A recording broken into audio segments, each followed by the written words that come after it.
اہل وطن کو اور پوری پاکستانی قوم کو مبارکباد دینا چاہتا ہوں کہ آج الحمدللہ کامیابی کے ساتھ 4th ارتھ آبزرویشن سیٹلائٹ سپارکو کی طرف سے چین میں لانچ کیا گیا. وہ کامیابی سے اپنے آربٹ میں پہنچ گیا ہے اور یہ لانچ کامیاب ہوئی ہے. یہ پاکستان کے اسپیس پروگرام میں ایک اور سنگ میل ہے. آئندہ سال انشاءاللہ پاکستان کا ایسٹروناٹ چائنا کی مدد کے ساتھ خلا میں اور خلائی اسٹیشن میں جائے گا اور ہمارا ہدف ہے کہ 2035 تک ہم انشاءاللہ لونر لینڈنگ کے پروگرام کو بھی کامیابی سے پایہ تکمیل تک پہنچائیں گے. انسدادی دہشت گردی عدالت اسلام آباد میں بانی پی ٹی آئی کی نااہلی پر فیض آباد احتجاج کا معاملہ علی امین گنڈاپور کا اشتہاری کا سٹیٹس ختم نہ ہو سکا. عدالت کی اسلام آباد پولیس کو علی امین گنڈاپور کی گرفتاری کا حکم. علی امین گنڈاپور کے وارنٹ گرفتاری برقرار. اسلام آباد پولیس وارنٹ گرفتاری پر عمل کرے اور اگر پشاور ہائی کورٹ کا کوئی حکم ہے اس پر عمل کریں. انسدادی دہشت گردی عدالت کے جج طاہر عباس سپرا نے کیسز پر سماعت کی. پی ٹی آئی رہنما فیصل جاوید خان اور دیگر عدالت میں پیش ہوئے. عدالت نے وکلاء کی استدعا پر سماعت ملتوی کر دی. کیس پر آئندہ سماعت 6 اگست کو ہوگی. علی امین گنڈاپور اور دیگر کے خلاف تھانہ انڈسٹریل ایریا میں مقدمہ درج ہے. انسدادی دہشت گردی عدالت اسلام آباد میں پی ٹی آئی رہنماؤں کے خلاف 18 مارچ احتجاج کا کیس کی سماعت. پی ٹی آئی کے فیصل آباد سے ایم این اے علی افضل شاہی کے وارنٹ گرفتاری جاری. انسدادی دہشت گردی عدالت کے جج طاہر عباس سپرا نے وارنٹ گرفتاری جاری کیے. جج طاہر عباس سپرا نے ریمارکس دیے کہ آج تک علی افضل شاہی اس عدالت میں پیش نہیں ہوا. پی ٹی آئی کے غیر حاضر کارکنان کے بھی وارنٹ گرفتاری جاری. عدالت نے کیس کی سماعت 9 اگست تک ملتوی کر دی. پی ٹی آئی رہنماؤں کے خلاف تھانہ گولڑا میں مقدمہ درج ہے. رہنما P T I Hammad Azhar کا 9 مئی کیسز میں پولیس کے سامنے سرنڈر کرنے سے انکار. حماد اظہر کا 50 سے زائد مقدمات میں حفاظتی ضمانت کے لیے پشاور ہائی کورٹ سے رجوع کرنے کا حتمی فیصلہ. حماد اظہر نے اپنی لیگل ٹیم سے مشاورت کے بعد حکمت عملی تیار کر لی ہے. ذرائع کے مطابق حماد اظہر پر لاہور، فیصل آباد اور اسلام آباد میں 50 سے زائد ایف آئی آرز درج ہے. حماد اظہر تمام کیسز میں پہلے پشاور ہائی کورٹ سے حفاظتی ضمانت لیں گے. حماد اظہر حفاظتی ضمانت کے لیے پشاور ہائی کورٹ کے سامنے پیش ہوں گے. حماد اظہر 9 مئی کے متعدد مقدمات میں اشتہاری اور پولیس کو مطلوب ہیں. 50 پی ٹی آئی رہنماؤں کے وارنٹ گرفتاری جاری. 41 رہنماؤں کے وارنٹ گرفتاری آج جاری ہوئے. 9 پی ٹی آئی رہنماؤں کے وارنٹ گرفتاری پہلے ہی جاری ہو چکے ہیں. پی ٹی آئی رہنماؤں کے وارنٹ کراچی کمپنی میں درج مقدمہ نمبر 1193 میں جاری کیے گئے ہیں. عارف الوی، عبد القیوم نیازی، شبلی فراز، فیصل جاوید، سلمان اکرم راجہ، رؤوف حسن، مراد سعید، احمد نیازی، علیمہ خانم، شیخ وقاص اکرم، کمل شوزب، شاندانہ گلزار، شیر افضل مروت اور دیگر کے وارنٹ گرفتاری جاری. وارنٹ گرفتاری انسدادی دہشت گردی عدالت کے جج ابو الحسنات ذوالقرنین نے کیے ہیں. اسلام آباد ہائی کورٹ میں جعلی اکاؤنٹس کیسز میں ملوث ملزم یونس کادبائی کا نام ای سی ایل سے نکالنے اور ریڈ وارنٹ منسوخ کرنے کی درخواست پر سماعت ہوئی. چیف جسٹس سرفراز ڈوگر نے کیس کی سماعت کی، جہاں درخواست گزار کے وکیل ارشد تبریز عدالت میں پیش ہوئے. وزارت داخلہ اور نیب نے جواب جمع کروانے کے لیے مہلت طلب کی، جس پر عدالت نے دونوں اداروں سے آئندہ سماعت تک وضاحت طلب کی ہے.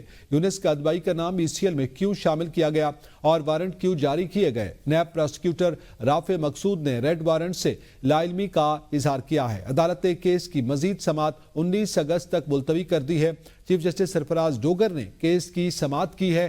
وزارت داخلہ اور نیب نے جواب جمع کروانے کے لیے مہلت مانگ لی ہے اور عدالت نے دونوں اداروں سے وضاحت بھی طلب کر لی ہے.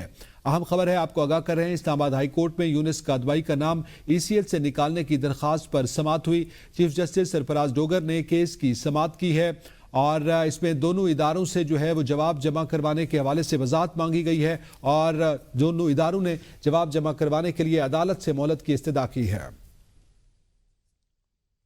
وزیراعظم شہباز شریف کے بیٹے سلمان شہباز پر چیک ڈس آنر کا مقدمہ درج کرنے کے احکامات کے خلاف درخواست پر سماعت. Chief justice Lahore high court نے سلمان شہباز پر مقدمہ درج کرنے کا سیشن کورٹ کا فیصلہ کالعدم قرار دے دیا ہے. Chief justice Lahore high court justice Aliya Neelam نے سلمان شہباز کی درخواست پر سماعت کی. درخواست کے مطابق سیشن کورٹ نے 10 جولائی کو قانون کے منافی مقدمہ درج کرنے کے احکامات دیے. سیشن کورٹ نے حقائق کا جائزہ لیے بغیر چیک ڈس آنر کے معاملے پر مقدمہ درج کرنے کا حکم جاری کیا. Lahore high court session court کا مقدمہ درج کرنے کا حکم کالعدم قرار دے۔ لاہور ہائی کورٹ نے دوہرے قتل کے مقدمے میں ملزم محمد نواز کی عبوری ضمانت منظور کر لی۔ جسٹس ابر گل نے ضمانت منظور کرنے کا تحریری فیصلہ جاری کر دیا ہے۔ فیصلے کے مطابق سرگودا کے علاقے میں دوہرا قتل 12 مئی کو ہوا۔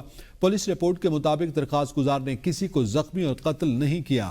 عدالت نے درخواست ضمانت 1 لاکھ روپے کے مچلکوں کے عوض منظور کر لی۔ درخواست گزار کے مطابق ان کو ذاتی دشمنی اور جھوٹے مقدمے میں نامزد کیا گیا ہے۔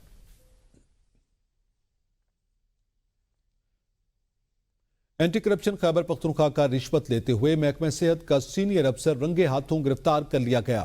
مشیر وزیر اعلیٰ برائے اینٹی کرپشن مصدق عباسی کو محکمہ صحت کے ڈپٹی ڈائریکٹر انٹرنل آڈٹ کے خلاف رشوت لینے کی شکایت موصول ہوئی تھی، جس پر نوٹس لیتے ہوئے فوری کارروائی کی گئی۔ ڈپٹی ڈائریکٹر انٹرنل آڈٹ محکمہ صحت ظاہر شاہ کو 10 لاکھ روپے رشوت لیتے ہوئے میجسٹریٹ کی موجودگی میں رنگے ہاتھوں گرفتار کر لیا گیا۔ ملزم سے رشوت کی رقم برآمد کر کے اینٹی کرپشن کے اسپیشل انویسٹیگیشن ونگ کے حوالے کر دیا گیا ہے۔ ویلکم بیک، آگے بڑھیں۔ آپ کو بتائیں خیبر پختونخوا سے ثانیہ لیستر کی خالی نشست پر سینیٹ انتخاب، اب تک 63 ووٹ ڈالے جا چکے ہیں۔ سب سے پہلا ووٹ سپیکر صوبائی اسمبلی بابر سلیم سواتی نے کاسٹ کیا۔ پی کے 40 سے انور زیب خان، پی کے 50 سے عاقب خان اور پی کے 19 سے حمید الرحمان سمیت دیگر ارکان صوبائی اسمبلی حق رائے دہی استعمال کر چکے ہیں۔ پولنگ کا عمل شام 4 بجے تک جاری رہے گا۔ اہم خبر ہے، پولنگ کا عمل آج شام 4 بجے تک جاری رہے گا۔ خیبر پختونخوا سینیٹ انتخابات میں 2 امیدوار دستبردار، میدان میں 3 امیدوار رہ گئے۔ جے یو آئی فے کی شازیہ اور مسلم لیگ نون کی صوبیہ شاہد دستبردار ہو گئی۔ اپوزیشن کی جانب سے اب تک مہتاب ظفر متفقہ امیدوار ہیں۔ پاکستان تحریک انصاف کی ناراض امیدوار سائمہ خالد کا انتخاب سے دستبردار ہونے سے انکار۔ اب مقابلہ 3 امیدواروں مشال یوسفزئی، مہتاب ظفر اور سائمہ خالد کے درمیان ہے۔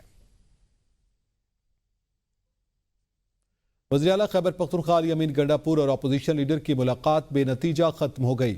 وزیراعلیٰ علی امین گنڈاپور نے اپوزیشن لیڈر ڈاکٹر عباد اللہ سے ان کے چیمبر میں ملاقات کی ہے۔ وزیراعلیٰ نے اپوزیشن لیڈر سے سینیٹ انتخابات میں امیدوار دستبردار کرنے کی درخواست کی۔ اپوزیشن لیڈر ڈاکٹر عباد اللہ نے ایسا کرنے سے معذرت کر لی۔ اپوزیشن لیڈر نے کہا کہ سینیٹ انتخابات میں اپوزیشن حکومت کا مقابلہ کرے گی۔ ترجمان اسلام آباد پولیس کے مطابق ڈی آئی جی سیکیورٹی سید علی رضا کی زیر صدارت اعلیٰ سطحی اجلاس منعقد ہوا، جس میں تمام ایس پیز اور ڈی ایس پیز نے شرکت کی۔ اجلاس میں تمام افسران کی حاضری کو یقینی بنانے، کرپشن اور شہریوں کے ساتھ غیر مناسب رویے کی سختی سے روک تھام اور اہلکاروں کو روزانہ بریفنگ دینے کی ہدایات دی گئی ہیں۔ کسی بھی غفلت یا لاپرواہی کو برداشت نہیں کیا جائے گا اور پولیس افسران کے ٹرن آؤٹ کو بہتر بنانے کے لیے اقدامات کیے جائیں گے۔ روزانہ کی بنیاد پر تمام ٹاسکس کی رپورٹ بھی طلب کی جائے گی۔ اسپیکر قومی اسمبلی سردار ایاز صادق نے جنیوا میں 6ٹی عالمی اسپیکرز کانفرنس کے موقع پر ایرانی ہم منصب ڈاکٹر محمد باقر قالیباف سے ملاقات کی۔ دونوں رہنماؤں نے پاکستان اور ایران کے تاریخی برادرانہ تعلقات کو اجاگر کرتے ہوئے دو طرفہ پارلیمانی روابط کو مزید مضبوط بنانے پر اتفاق کیا ہے۔ نیوز اسٹوڈیو سے فی الوقت اتنا ہی۔ دیکھتے رہیے IBN نیوز، قوم کی سوچ۔